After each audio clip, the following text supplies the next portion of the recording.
Sözlərinə görə indi bu tikili təhlükəli olmaqla yanaşı tüfeylli həyat tərzi keçirənlərin məkanına da çevrilib.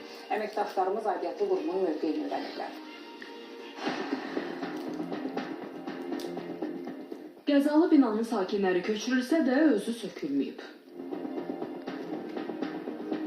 Bakının Səbail rayonu Arif İsmailov küçəsində yarı dağılmış vəziyyətdə olan 3 mərtəbəli bina uçmaq təhlükəsi altındadır. Binanın tökülən daşları, eləcə də ərazidəki bərbad vəziyyət ətrafda yaşayan sakinləri təngə gətirib.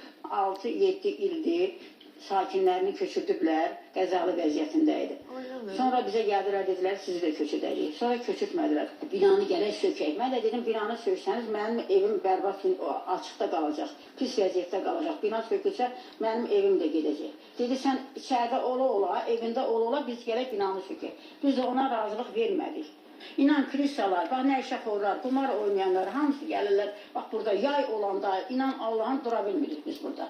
Sözgedən evlər qəzalı binaya çox yaxındır. Sakinlər deyir ki, 30 ildir burada yaşayırıq. Hər dəfə yan yörəmizdəki binalar söküləndə bizim evlərdə çatdar əmələ gəlir. Binanın altında yaşayırıq.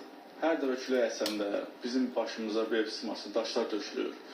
Çox bərbad halda yaşayırıq, yəni belə yaşayış olmaz.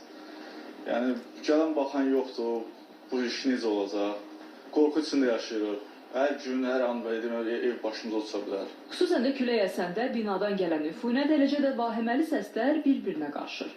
Sakinlər deyir ki, biz burada övlad böyüdürük. Ya bizi də köçürsünlər, ya da bu təhlükəni evlərimizdən uzaqlaşdırsınlar. Yaman gündəyik. Gölməçələr, iydən, qoxdan dayanmaq olmur. Ev uçur başımıza, nətər eləyək, bizə çarə qılar, qurban olun. Daş mı tökülür? Bəli, tökülür, uşaqlarımız qorxur keçib gəlməyə.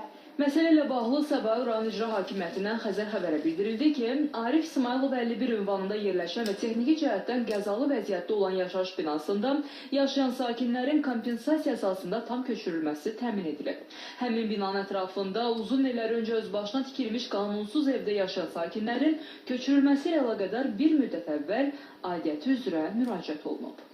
Nigar Polad, Vüsal Cəfərov, Xəzər xəbər.